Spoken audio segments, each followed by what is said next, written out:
ඒ කියන මාතෘකාව ප්‍රේමය සහ විරහව ඒක හරීම නිකන් රේල් පීල්ල වගේ. එකතු වෙන්නෙත් නැහැ. ඒ උනට වෙන් වෙන්නෙත් නැහැ. එහෙම මාතෘකාවක් අපේ රටේ ආදරේ තාරුණ්‍ය ආදරේ කියන එක මම දකින විදියට මමත් අත්ගත්ත අත්දැකීමෙන් කියන්නේ අවුරුදු 40ට ළඟ මිනිහෙක් විදියට. දැන් ජීවිතේ කිසිම තැනක සමබරතාවයක් සතුටක් සැනසීමක් නැත්නම් දෙපාර්ශ්වෙම හොඳට කතා කරලා යන්න. තව මිනිස්සෙක්ගේ හොඳ හිත පාවිච්චි කරලා හූරම් කළා පිස්සෙක් මෝඩෙක් කළා කුඩුකාරයෙක් වේසියක් කළා මකබෑවිලා යනවට වඩා හොඳයි. නම්බුකාරී අනේ අයි මට ගහන්න මට සල්ලි ටිකක් දෙන්න කියලා ඒ ඕන දේ විතරක් කරගෙන බහැලා යන එක. ඒක මම කියන්නේ හරි ගණිකාවට ගහපල්ලා සැලියුට්. මේ වගේ කලිසම් ඇඳගෙන මහත්තුරු වගේ පෙන්නගෙන ලෝකේ තව ආත්ම විනාශ කරන කලු කඩ ගණිකාවන්ට වඩා මම ඒකයි කිය මට අද වෙනකොට මට මෙහෙම දෙයක්වත් ඔය කාලකණි කොල්ල එවල නෑ ළමයි කවදාවත් බහැපිය කොට එළියට ඇවිල්ලා කියාපියතෝ තොට කියන්න බෑ තොට සමාජ ජාලවල ලැබිච්ච දඬුවම තමයි සමාජයෙන් අයින් කරපු එක. තෝ සමාජ රංගලා අන්න ඒකද දෙවියෝ මේ විශ්වය හැමදේම වෙන්නේ ළමයි සාධාරණ විදියට අපි කරපු දෙයක් තියෙනවා අපිට ඒ කර්මයේ විසින් ගෙවන්න වෙනවා. මම සමාජ ජාලවලට ගෑනුන්ට බයින්න නෙමෙයි. හැබැයි තොප්පියගේ සක්කිලි ගෑනුවාට පස්සේ උඹලගේ භාෂාවෙන් මම උඹලට කියලා දුන්නා. තේරුණා? දෙයියන්ට දෙයියන්ගේ භාෂාව, යක්කුන්ට යක්කුන්ගේ භාෂාව, මනුස්සයන්ට මනුස්සයන්ගේ භාෂාව, අලින්ට අලිගේ භාෂාව, වේසියන්ට වේසියන්ගේ භාෂාව. ගන්නට සිතට බල කරනා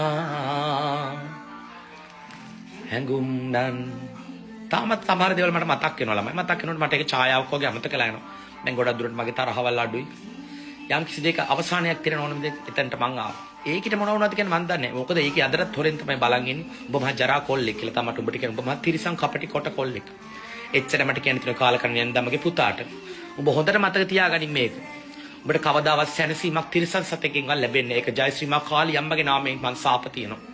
තොටයි තෝගේ අම්මටයි. ආයි ජීවිතේ මිනිස්සුන්ට මේ වගේ බලු වැඩ නොකරන්න. තෝ උගතනේ බොල.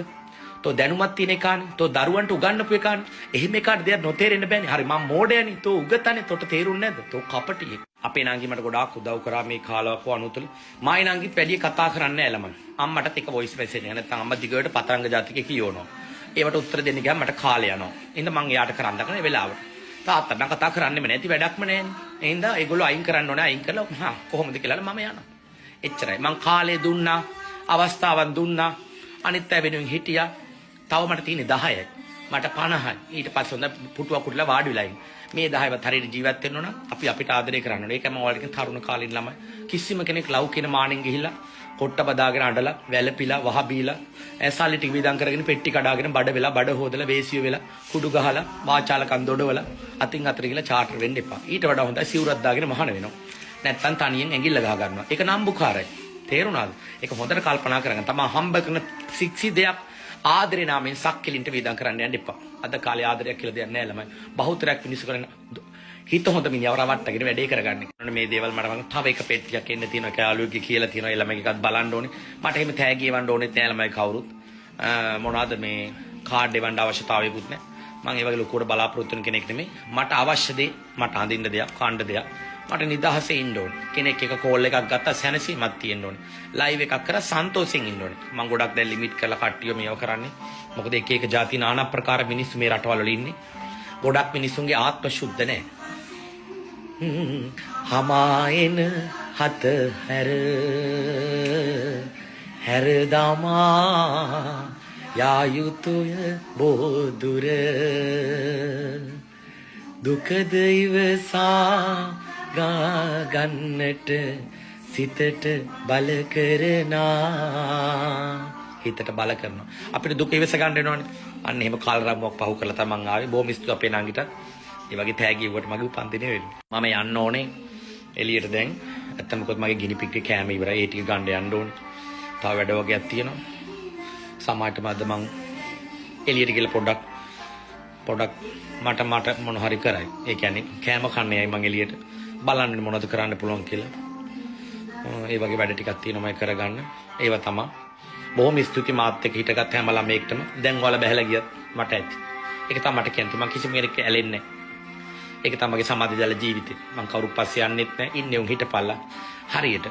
අනිත් උන් පුළුවන් දැන් ඔයාලා ගත්ත දෙයක් තියෙන ඉවරයි නේ බහැලා යන්න. ඒක මට ප්‍රශ්නෙකුත් නැහැ. මන් දිගට මෙහෙම කතා කරන් යනවා. අවශ්‍ය කාලෙදි මාත් එක්ක හිටගත් ඔයාලට හැමෝටම ස්තුතියි. මං ගොඩ ආවා. මගේ කාර්යය මං කරලා මගේ දේ මං කිව්වා. කිසිම එඩිට් එකක් මුකුත් නැතුව තිර පිටපතක් නැතුව කටට ආපු ඔක්කොම ටික එළියට දාලා ඉවරලා කොන්දප නැතුව කතා කළා. මිනිස්සුන්ට දැක්කේ නැති පැත්තක් මං පෙන්නුවා. අන්න ඒකයි ටිලන් පන්නල කියන්නේ. තේරුණාද? සෝෂල් මීඩියා වල වෙනස් දෙයක් කරාම. ඒක තමයි විය යුත්තේ. දෙන්න ආවා. සමහරව තමන්ගේ වැඩේ කරගන්න මට කියලා දෙන්න ආවා. සමහරව ආව එක එක අරක මේක කරන්න ඩීල් දාමු දෙහුවා. මම ඔවා කරේ නෑ. එක එක මොනවා කිව්වත් හෘද සාක්ෂියට අනුව ජීවත් වෙන මිනිස්සු ස්වභාවිකත්වයෙන් අඳුරන මිනිස්සු. හරි ජීවිත රටාවක් කියන එක දන්නේ උ. සෝෂල් මීඩියා වල මිනිස්සුන්ගෙන් ගන්න ඕන දේ සහ නොගන්න ඕන දේ දන්න මිනිස්සු.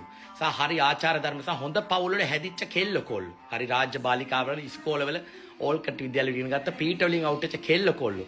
සහ සමාජ ජාලවක වටිනාකම දන්නේ උන් සහ අතපය දිගෑරලා අනිත් මිනිස්යන්ගේ දෙයක් දැක්කොත් වේදම් කරන්න ටැග්ගක් හරි දෙන්න කැමති උන් ටික. මාත් එක්ක විතර මට ශක්තියක් වුණා වචනකින් අඩුමතර ඊමේල් එකක් ලියන කෙල්ල පව.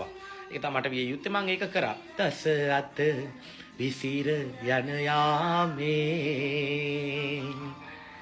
කවුරුනන් ලන්වේ මම ප්ලැට්ෆෝම් 4ක් කරගෙන ආව පුළුවන් විදිහට YouTube Facebook Instagram TikTok pass පාරක් එකම account කියනකට වඩා කරලා බලන්න ඒක ප්ලැට්ෆෝම් 4ක් තනියෙන් හැන්ඩල් කරගෙන කිසිම කම්පියුටරයක්වත් නැතුව දවස් ගාණක් මිනිස්සු එකතු කරගෙන ඒ මිනිස්සුන්ගේ අතින් හරි දේ ලියලා ලයිව්ස් බර ගාණක් කරලා ස්ටේජ් 68 පන්නලා A1 ලෙවල් වලට ගිහිල්ලා සෙල්ලම් කරලා සෙල්ලම් කරන මාස දෙකක් වගේ sorry ඒවා කරලා සින්දු කියලා රසයක් දීලා කිසිම මුදලකට ඇඩ්වර්ටයිස්මන්ට් එකකට බා විකුණේ නැතුව මහා ජනතාවක් එකතු කරලා Google overview එකේ ප්‍රොෆයිල් එක ලියාගත්තා. අන්න ඒකයි මගේ සත්‍ය. තේරුණාද දන්නේ? කක්කුස්සි අම්මලාට කියන්නේ. උඹලට හිතන්නවත් බෑ මං කවුද කියලා. ඒක පොඩ්ඩක් හිතපල්ලා. උඹලා අදටත් ඔය වගේ හැංගිලාම හිටපල්ලා. සද්දේ වහලා හිටපල්ලා. ඔය වගේ හැංගිලා මොකක් හරි එකක් හදාගෙන තමන්ගේ පීඩනේ පිට කර ගන්නවා මිස උඹලා චරිත නෙමෙයි. ඒක හොඳට මතක තියාගන්න. උඹලා දාර වයන්න සයන්න. උඹලා වතුවස්සි කියලා පොලු කාපුයෝ. මට උඹලට එච්චර එක උඹලා දන්නේ අහවල් එක කරගන්න හැබැයි දෙකට නැමිලා. උඹලට මූණ බලන් කරන්න එකෙක් නැති වෙච්ච ඉඳ තමයි උඹලා අදත් පිච්චි මගේ එක උඩින් බලන් වලට බෙට්ට දාන ගමන ටිලන් පනල හොයන්න. Google එකේ හොයන්න. මේක නෑ මං දකුණතින් ගන්නවා රෙස්පෙක්ට්. මාව අදටත් ඉරිසකම් කරේ මාව වට්ටන්න බල ඉන්නේ උන්ට වෙන්නේ පිච්චිලා චප්ප වෙලා යන්න වෙලාවක. කල්පනාවෙන් එලෝපල එළන වාහනයක්වත් තොපිට සිහිය විකල්ලා හැප්පිලා මක බෑවිලා ජයශ්‍රී මං කාලියම්මගේ නාමයෙන්. මට එච්චරයි කියන්න තියෙන්නේ. උඹලට උනේ මොකද්ද කියලා උඹලා හිතාගන්න. උඹලට පූර්ව ළමා සංවර්ධන අවධිය නැහැ. හරි ඉස්කෝලේ එක ඉගෙනගෙන නැහැ. හරියම කොල්ලෙක් තොලක් දාලා හවල් එක කරලා නැහැ. රූපයක් නැහැ. උසක් නැහැ. කැත්තයි කළුයි. එච්චරයි මට කියන්න තියෙන්නේ. උඹලට උන දේ උඹලම හිතපන්.